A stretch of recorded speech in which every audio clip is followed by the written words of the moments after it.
দক্ষিণা ছেড়ে চলে আসতে পারোনি। আজ্ঞে মন্ত্রী মশাই, তবে আজ যারা এসেছিল তাদের বেশিরভাগকেই আমি সম্পূর্ণ বিনা দক্ষিণায় চিকিৎসা করেছি। তারা তারা ভীষণই অসহায়। আমাদের রাজ্যের মানুষের যদি এই হারে শরীর খারাপ করে তাহলে তো খুবই মুশকিল। আমাদের রাজ্যের বহু মানুষ কিন্তু ভীষণই অসহায়, আর সেটা আজ চিকিৎসা করতে গিয়ে হাড়ে হাড়ে টের পেয়েছি। গোপাল, কিছু তো একটা বিহিত করতেই হবে। এবারে কি করা যায় বলতো?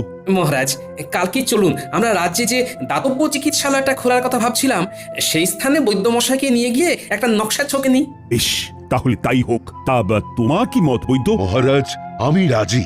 আমার কোনো রকম অসুবিধা বা আপত্তি নেই। অসহায় ও অসুস্থ মানুষদের পাশে দাঁড়ানোর জন্য এর থেকে ভালো পদক্ষেপ আর কিছুই হতে পারে না মহারাজ।